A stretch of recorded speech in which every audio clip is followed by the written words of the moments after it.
First, I need to tell Could you you that... state your name and your address, please? Katie Stoddard. It's 1307 West Lincoln Highway, apartment 5104. First, I want to tell you thank you for giving me this opportunity to speak again. I do want to tell you that there are some of you on this panel that I am friends with. I do not want anyone to take it personally. I'm a little bit upset, though, so it might come off that way. However, I do have my concerns. The other issue is I just got braces today, and I need bifocals. So I need to take my glasses off, and I'm going to probably look like I'm 12. But that's okay. Okay. So I'm really hoping, I'm glad to hear that you are postponing this for AFSCE until July 13th, but I'm hoping that you do the same, take the same consideration for the fire department. But I would like you to look at what the fire department is actually offering for their final offer. Now keep in mind, they already have an agreed upon contract that the city signed. The fire department is willing to defer, as you say, I say give up, their 4% pay raise until June 1st of 2010. So in other words, the last 30 days of that fiscal year, they will get their 4%. Now mind you, this is not retroactive. So it's not like you're paying back any money. In fact, they're actually giving you money. So, therefore, they are willing not to get their 4%. Well, actually, they're furthering this, I'm sorry, but they're going to give up their 4% from July 1st, 2010 to December 31st of 2010. And then on January 1st of 2011, they're asking for their 4%. And again, that is not retroactive. So in addition, they're willing to give up a carrying fee for recall. What that entails is every day, 2 firefighters carry a pager who are on recall, which means that they cannot drink any alcohol or leave the area for any reason on their days that are scheduled off. And if they're called back to duty, then they are required to return to work no matter what. So these supposed greedy, selfish, uncaring firefighters are willing to give up their carrying fee for not 1, but for 2 years, yet continue doing the recall, which, by the way, is for our own safety, all of our safety. So they work 52 hours per week. Now, the average worker works 40 hours per week. For 2 fiscal years, they are willing to give up their pay for being on call, waiting for their pager to go off, putting their lives on hold, because they may be called back into duty. So this total savings to the city covering 2 years is $312,000. They did not have to make these offers. And regardless of the outcome, they will receive their pay raises because, as I said, it's in their contract. We don't have greedy firefighters. We have firefighters who are willing to come to a compromise. If you did not agree with their contract in the first place, then you should have taken them to arbitration as you did the police department. Now, we are already understaffed. Eventually, we will have no choice but to hire more firefighters. You better think again if you even think that those positions don't need to be filled.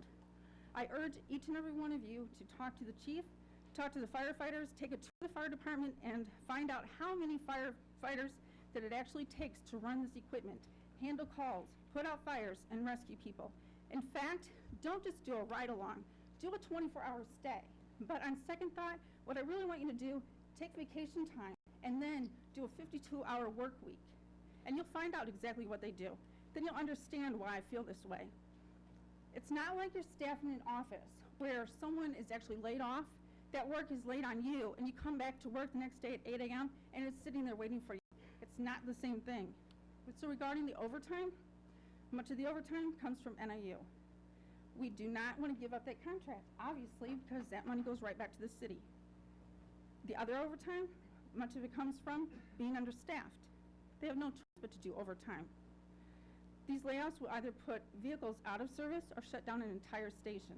As it is, every resident on the south side, which is where I am, they should be highly concerned because we're not covered.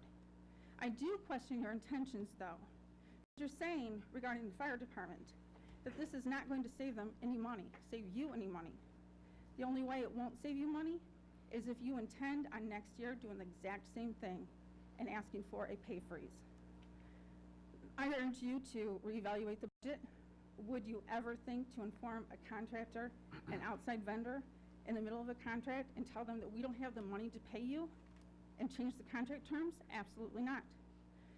Yes, we are in a recession, so suspend the TIF funding for 1 year. We could do that. I question why aldermen and the mayor receive health benefits on a part-time position. As our elected representatives, I would like to know who accepts the health insurance. Bernanke, Mr. Bernanke, is now paying 20% for health insurance premiums, where he should be paying 5%, where we have AFSCE people who are only making $25,000 a year, $30,000 a year. It's going to end up costing them more money. Mr. Bernanke is actually saving money in his pocketbook. That makes no sense to me. I would like to know why some of these things happen the way they do. And finally, you think we have a problem now, you just wait. Because you think that with social services being cut, there's not going to be more calls from the fire department, from the police department. There's going to be a lot more calls, guaranteed. You all want people to move here to DeKalb.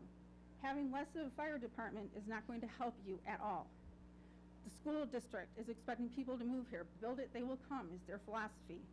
You want people to come here, do not make this decision. Don't blame it on the fire department.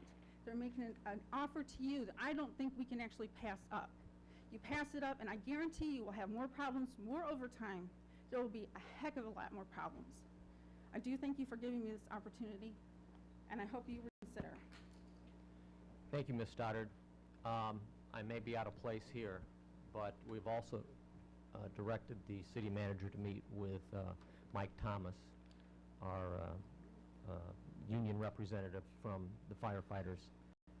We discussed a proposal in there also that I believe that I'm very hopeful that we will be able to come to some agreement with. We are very, very close with these firefighters. We looked at the numbers that they presented us, and we believe also that we can be very, very close and will hope to not have to enact the resolution that we passed last week. So we've directed Mr. Bernanke also to meet with Mr. Thomas.